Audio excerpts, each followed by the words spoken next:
Cerita dari sudut negeri yang selalu diintai bencana. Dalam indah bentang alam dan janji alam yang memberi kesuburan, Banjarnegara menjalani peran alamnya sebagai daerah yang rawan.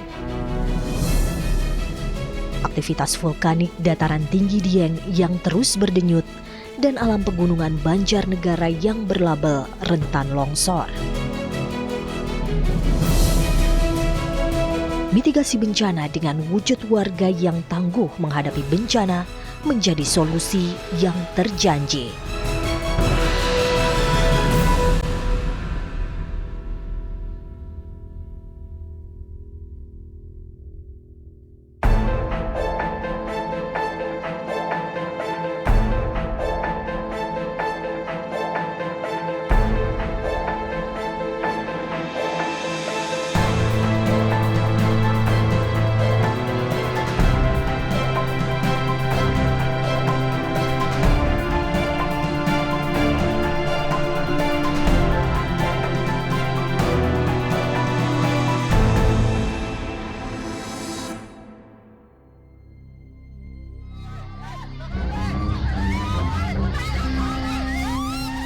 Menjelang azan maghrib di hari Jumat, tepatnya tanggal 12 Desember 2014 silam, peristiwa besar mengguncang Banjarnegara.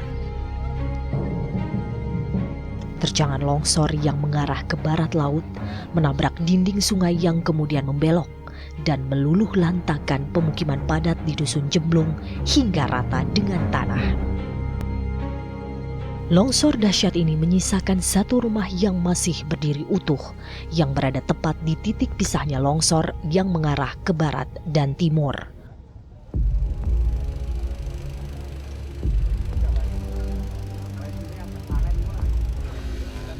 Bencana longsor di Dusun Jemblung menggoreskan duka bagi warga Dusun Jemblung di Desa Sampang dan Banjarnegara pada umumnya.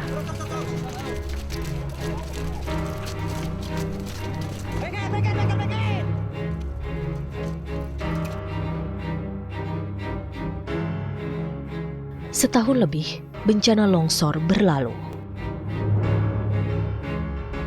Warga Dusun Jemblung yang selamat dari bencana longsor mulai menata hidup. Seperti yang dijalani Marwito dan istri yang tinggal di rumah relokasi ini. Di rumah yang kokoh dan nyaman ini, Marwito bersama istri memulai usaha memproduksi makanan ringan. Kalau warga saya yang korban langsung, itu yang masih hidup orang 56. Itu di kampung saya. Yang meninggal 96, anak sama orang tua. Kini mereka telah mendapatkan rumah tinggal baru. Kalau yang korban langsung di sini semua. Itu jumlahnya itu di sini 27 rumah. Itu 27 kakak. Mimpi buruk bencana tanah longsor seakan membayangi wilayah Banjarnegara. Wilayah Banjarnegara berada di dataran tinggi yang dikelilingi gunung dan perbukitan, banyak ditandai zona kuning dan merah. Badan Nasional Penanggulangan Bencana bersinergi dengan Badan Geologi memetakan perbukitan yang rawan longsor. Penemuan dan penyempurnaan pada alat pendeteksi dini atau early warning system untuk tanah longsor telah dipasang di beberapa titik, terutama daerah yang masuk zona merah. Ini sampai alat-alat EBS yang kami pasang pun sempat harus kami relokasi lagi ulang karena terbawa oleh longsor yang jenisnya rambatan. Zona merah rawan longsor di kawasan yang tersebar di 74 titik pada tahun 2015 mencakup sekira 70% dari keseluruhan wilayah Banjarnegara. Artinya, lebih dari 3/4 wilayah Banjarnegara dibayangi longsor yang dapat terjadi kapan saja. warga memahami dan sadar bahwa mereka tinggal di kawasan yang rawan bencana longsor.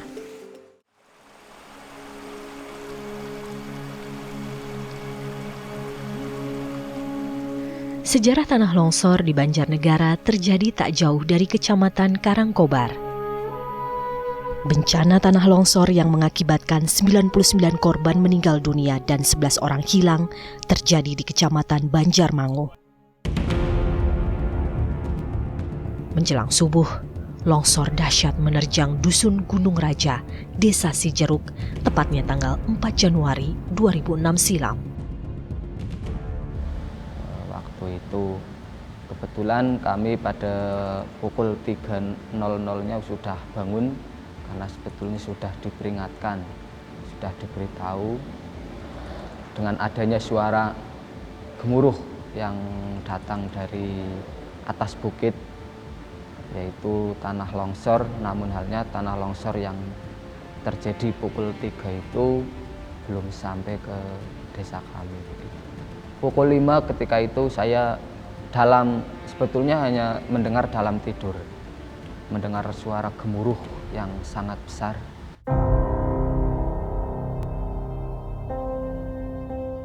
Jadi untuk di Cijeruk ini ada 2 jenis longsor, yaitu rambatan dan lompatan. Yaitu bahwa di Cijeruk pada tahun 2006 ini terjadi hampir sama dengan Bukit Jemblung, yaitu kejadian satu bukit melompat, meskipun ada yang ke bawah juga, karena di bawahnya sawah, kemudian di sini pemukiman, ini melompat. Menurut para pakar geologi bahwa Gunung Pawinian yang di atasnya Gunung Raja, ini ada Gunung Pawinian yang setiap tahun bergeser 7 cm. Parwoto merasakan bagaimana para relawan ketika menolong korban longsor. Itu suatu saat muncul satu pemikiran. Oh iya, dulu saya pernah terkena longsor.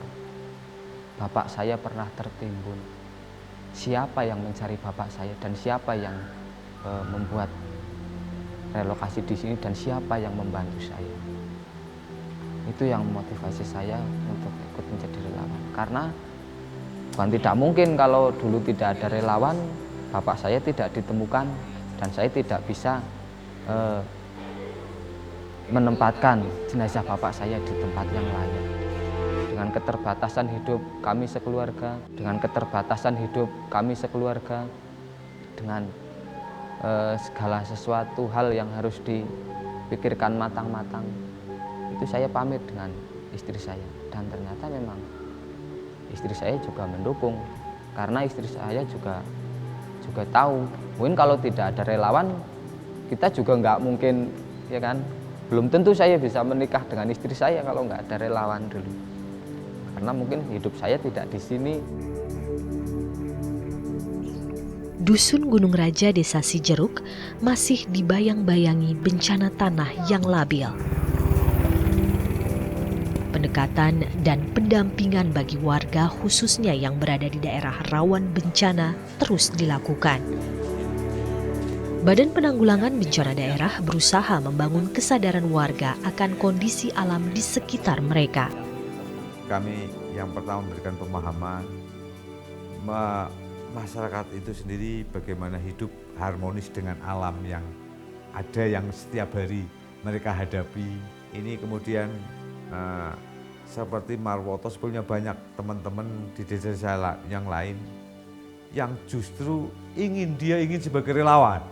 Dari kelompok kecil dulu kita bangun anak orang-orang muda agar motivasi, karena dia jangkauannya orang muda ini masih biasanya idealismenya masih tinggi. Makanya sebagai ujung tombaknya relawan-relawan kami, pokmas kelompok-kelompok masyarakat yang ada ini ya pemuda dulu kita ambil.